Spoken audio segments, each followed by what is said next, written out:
Welcome back to Let's Play KRZ Part 16. It's the same day as I recorded, I don't know, maybe Part 10 or Part 12 from Part 16. And it's 7 p.m. I would like to go on a little bit quicker, partly because I would like to finish before I still have time, before I run out of time actually.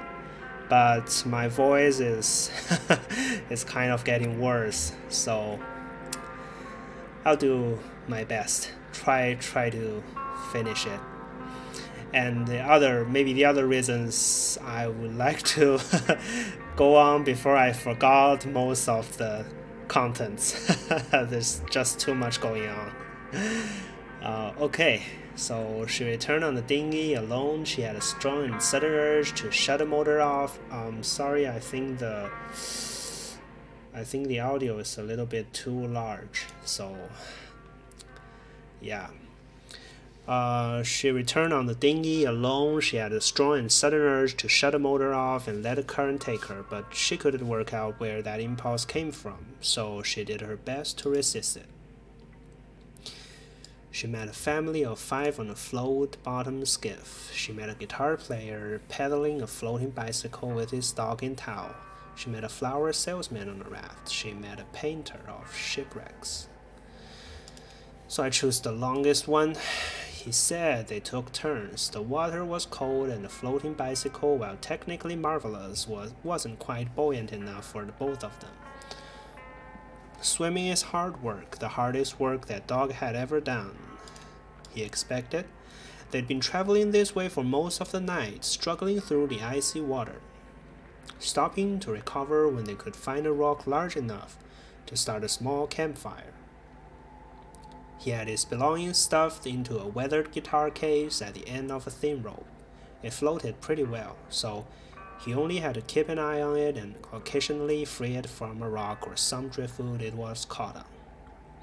She asked if he had a guitar in his case, or just clothes.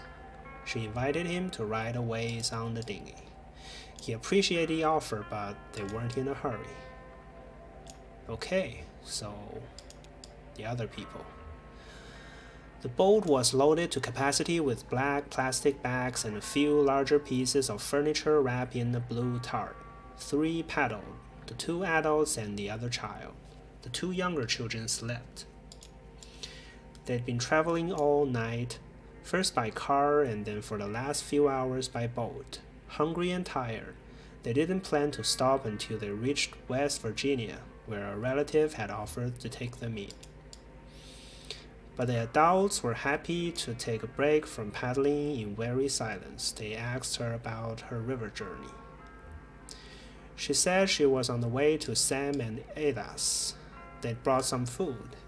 The kids had picked the garden clean earlier in the day, so they'd been snacking on fresh bell peppers and tomatoes and some crackers, rationed carefully for the trip. They wished her well and paddled on toward West Virginia. She met a flower salesman on a raft. They floated alongside the buoyant pots, hobbling untethered. He corralled them with a long pole in a stream of small adjustments. She leaned out over the water to get a closer look. He just started work for the day, so his stock was full. He pushed a few bouquets her way. First was an elaborate bundle of pomegranates, arranged in the Roman style. He said it was for a particular kind of person. If it didn't remind her of anyone in specific, she'd better move on. Next, a delicate mixture of dandelions. He was feeling distracted when he first designed it, but some customers found it hopeful. Finally, an elaborate mixture of snapdragons made to look domestic. He suggested it would make an appropriate apology bouquet. He drifted away with the current, pushing his flowers along with the raft. She gave in, shut off the motor, and floated for a while. Then she knew what she'd been craving, a moment of silence. So the last one we were not able to see. I thought we'd finish all the 4 stories. And as the comment, actually, I checked the Steam comment on this game, and there's one person said it's best to play this game in the evening just to kill time and feel your I don't know, inner peace.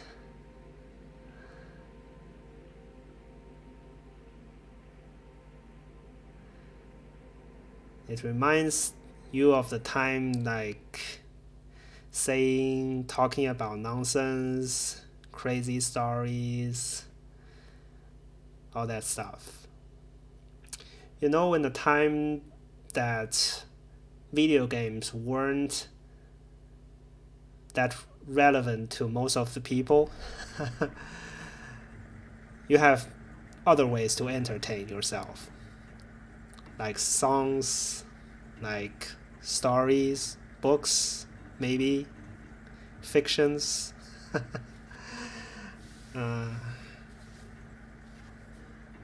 But unfortunately, we are the generation that grew up with video games. Can't live without it.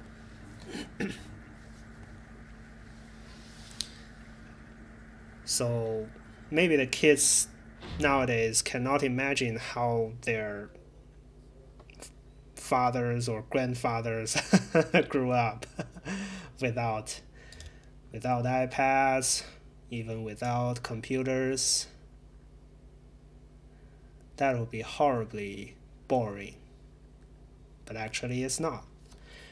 Okay, Sam, hello, out there, headed up or down? Shannon, sometimes I wonder myself. I'm just looking for the crew of the Mucky Mammoths. Best never to dive without doubt in your heart, though it can't always be helped. Well, head on upstairs and she'll take care of you. I'll be along in a minute. It's like a submarine, something like that. Or Sam and Ida's. Okay. We're at the restaurant.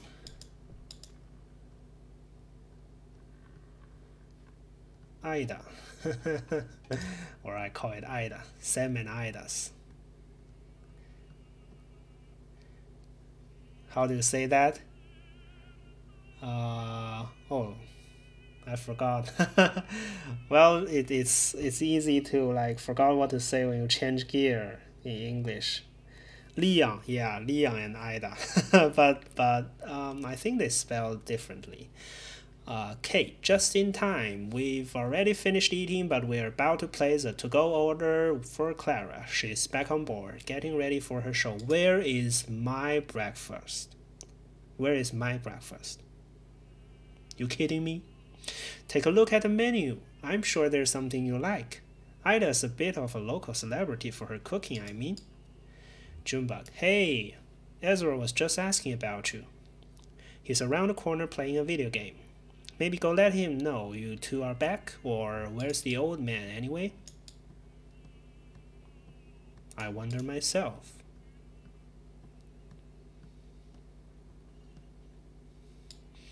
Joni, oh, bad luck. You'll get in next time. Hey, got a quarter. He's almost got this. So you call this a video game? Sure, I have 1 quarter. For the name of the game. Thank you. So, where's... They took him.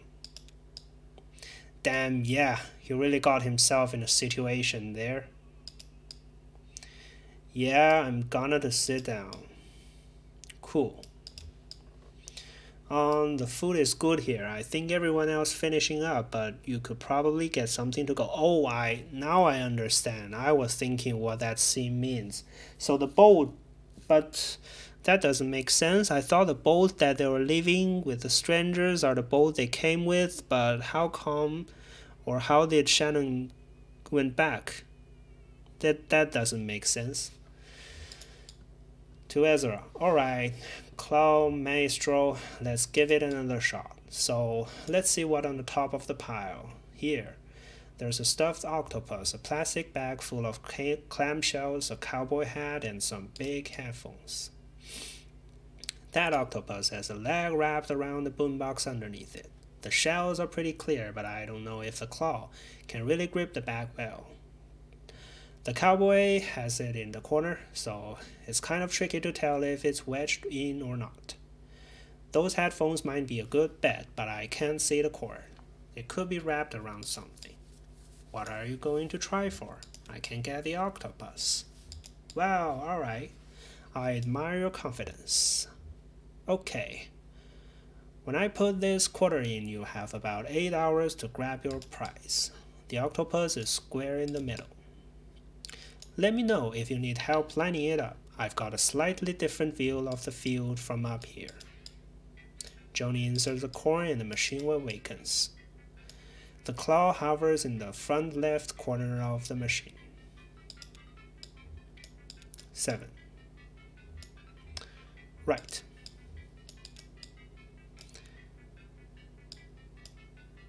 Does this look right? Yeah, looks for me. Pushes the button. It grabs the octopus. The octopus is attached too securely to the plastic boombox beneath it. It slips from the claw's grasp. No good. I had a feeling that octopus was a little too comfortable in there. Hey, listen. Hey, listen. It's a meme from Zelda. It sounds like that old man you're following around. I guess he had to leave. Is he okay? Yeah, he's okay. I mean, I'm sure he could be better, but I don't think we need to worry about him. Anyway, I don't know what kind of plan you have now, but if you need help figuring out your next move, you can always talk to me and Miss Junebug. I just wanted to make sure you know that. I'll meet up with Julian when we get back above ground and go back to the museum. Oh yeah, he's your brother, you said, right? Hey, maybe we still have time to poke around this place a little. They have some pretty wild stuff. I missed the last part.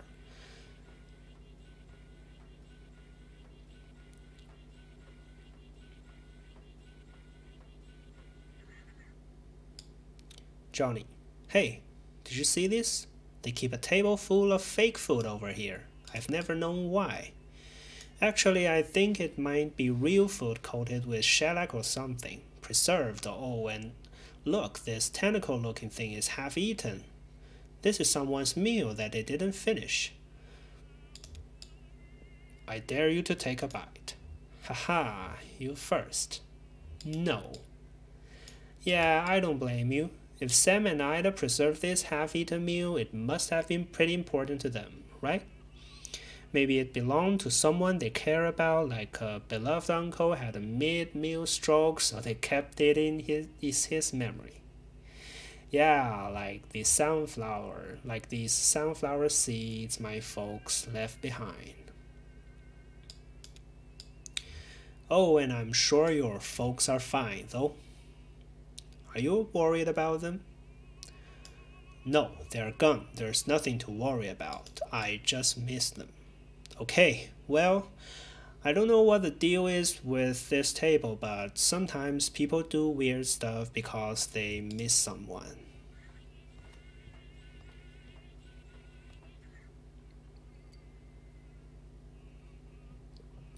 Kate. Weird. Somehow I thought it was his truck and delivery and all. Junebug, it was. That's what she's saying, but he gave it to her before they took him away. To Shannon, but you're going to deliver it anyway? Why? He's my friend. He needs my help to finish his job. It's on my way. Somebody's waiting for those antiques. It's on my way. Okay, right? You're saying the TV station's up there somewhere. But it's old furniture or something, right? Can you lift all that by yourself? Johnny and I will help you unload when we get there. We've got nowhere else to be. Lift with your legs, Cricket. Yes, ma'am.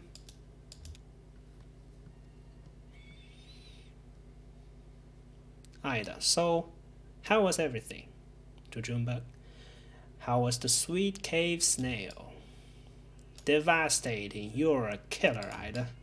Well, I can't take all the credit. Sam came across a whole cave snail colony down there about a year back, and we've been leaving rock candy for them to gorge on since. We just started harvesting earlier this month. Yes, it's all about patience down here. Everything grows more slowly in the dark. There's a fish in Lake Leith that lives to 200 years. And its flavor profile only develops at about 75. I've got a pot of bones in there that's been stewing for at least a week. I don't even remember when I put them on. Come to think of it, I don't even remember what kind of bones they are. Oh, we need one for the road. Clara said she wanted something primordial. She said, "What does that mean?" Kate reviews the menu. She must have meant something simple. Maybe she meant something old-fashioned. I think she meant something from very deep in the lake. Could be. Hands Shannon the menu. Here, you pick. I'm no good at this. How about cedar plank salamander with red pepper herb crust and butter sauce? Black pepper crust salamander kaboobs. Basic steamed squid. Shannon turns the page. Crab and spinach fritters with cranberry sauce. Ida smoked mollusk spread with Tennessee toast. I think toast is good for breakfast. Good choice. Ezra leans over the table and carefully examines the preserved food and drink.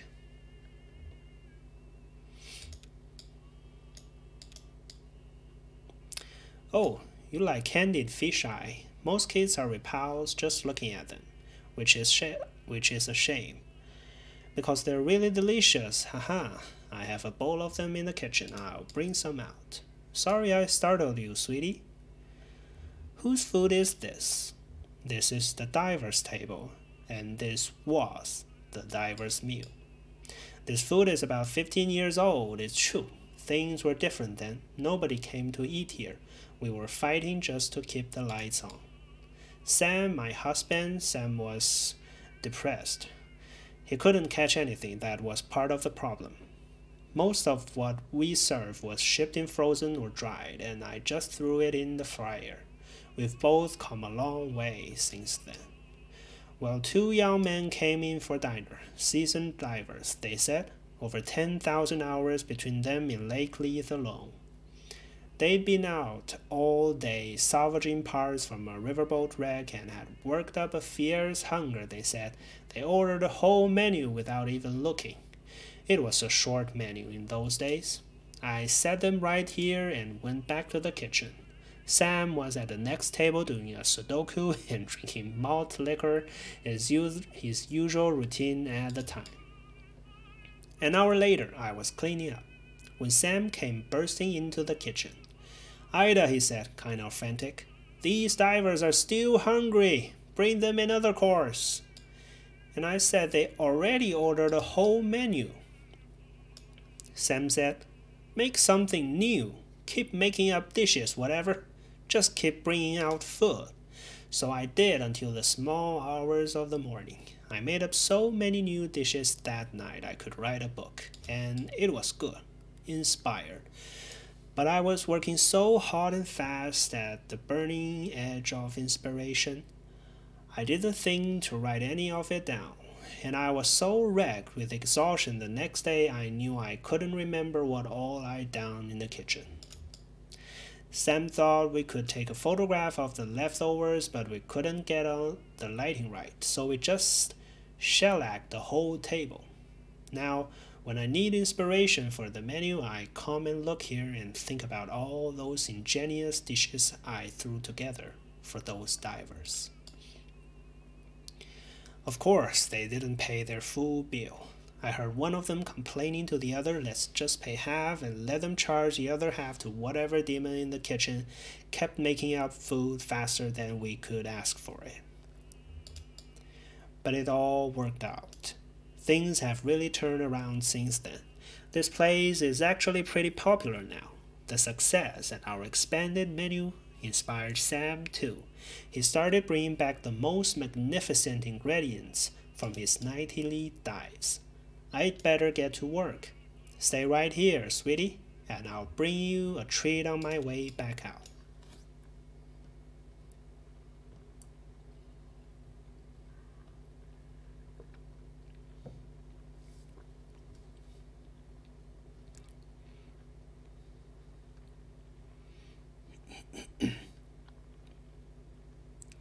Sam, well, buddy, I guess you're on the catch of the day. The one and only. Haha. So what are you? You look like, well, some kind of eel, I guess. Kind of a mopey little guy, huh? Yeah, I can see it in your eyes. You smell like kind of dusty, dry. Where the hell have you been swimming? Skins feel like sandpaper. Huh.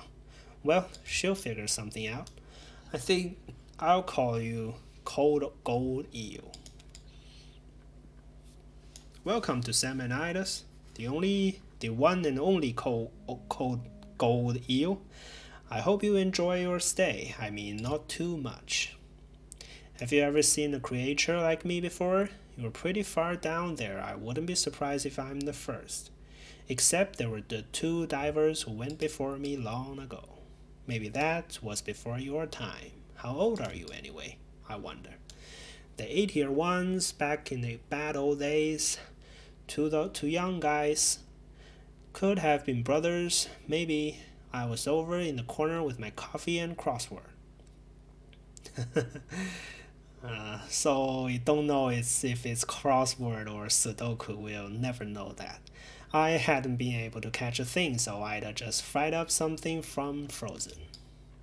Well, these guys were hungry enough to eat it and asked for more, and they did at least as much talking as eating. See, like I said, they were divers, and like I said, they might have been brothers. They had a kind of a rivalry going between them, or something. Ida was about to write up their check, but I slipped calmly and quietly into the kitchen for a minute and told her to just keep bringing out food. I figured they wouldn't notice.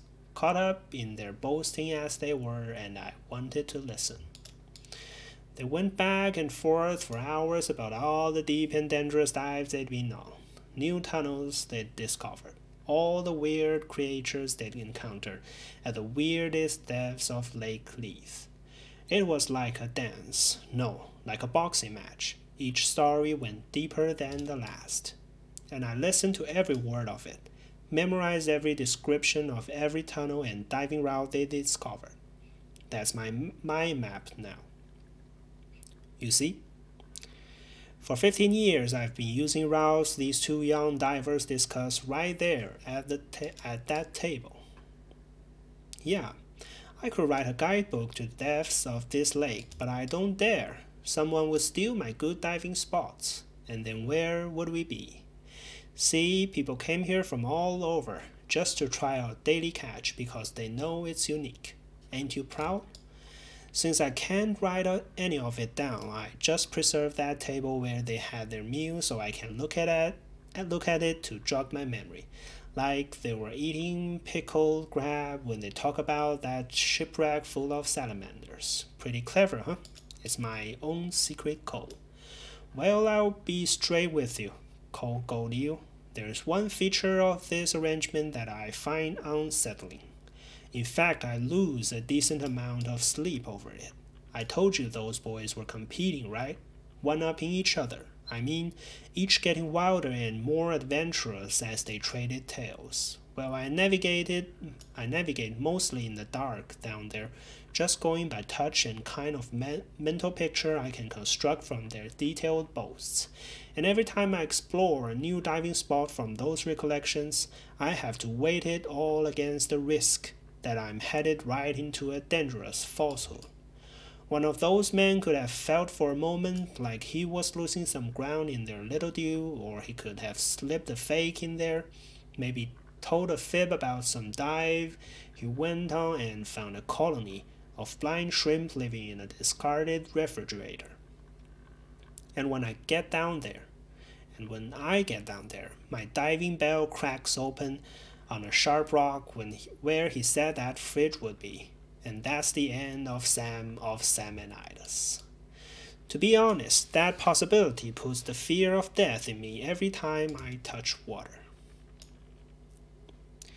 You see the two versions of the stories of the same dinner table, breakfast table. I don't know if they knew each other's version. That would be so interesting.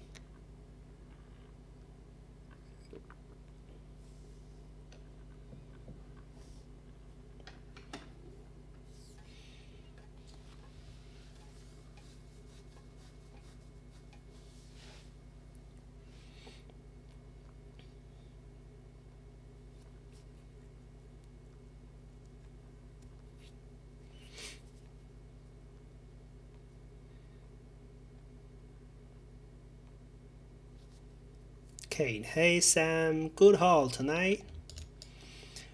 We'll see what she can make of it.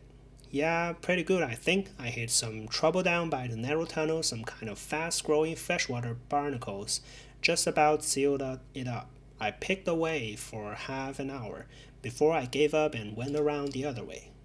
But I got the catch of the day. That's the important part. That's what people travel for. What's the catch today?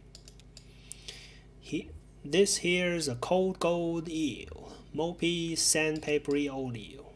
I don't know how she'll fix him, but that sandpapery quality ought to do something for, what do they call it? Mouthfeel? Will you stay for a drink? I've got a dark rum that goes well with coffee. Haha. I think we're about to leave, but thanks. Just passing through, hey? Aren't we all? Oh, she's got your food already.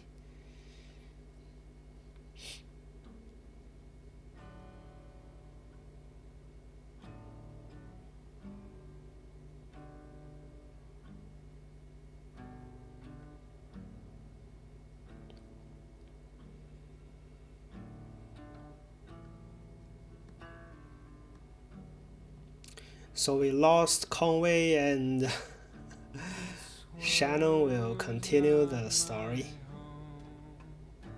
I'm just passing through.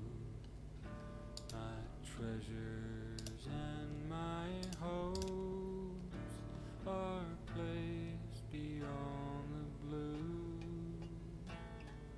Many friends and kin have gone on before, and I can't feel at home in this world anymore.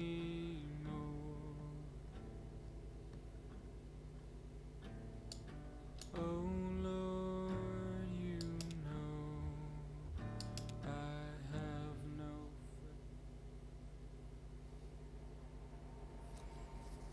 And the story goes on.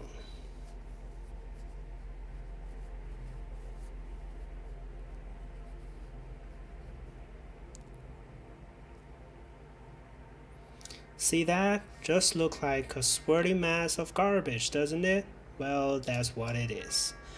I don't know why trash seems to collect right there.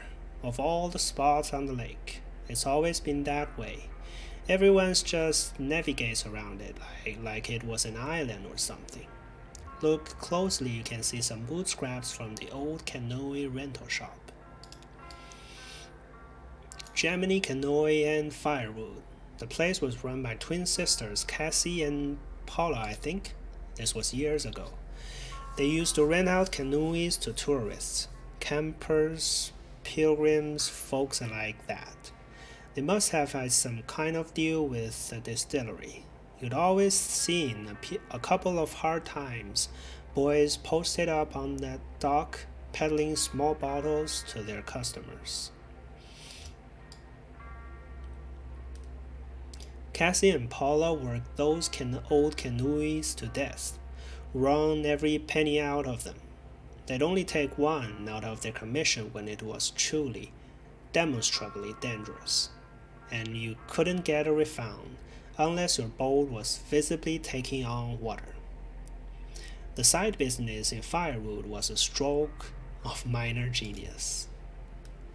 Yeah, this cluttered place makes a decent local museum. It's as good as history as I could ever tell. We arrived at a small houseboat neighborhood that sometimes hosted concerts for the pleasure of its residents, where Clara was scheduled that night to perform.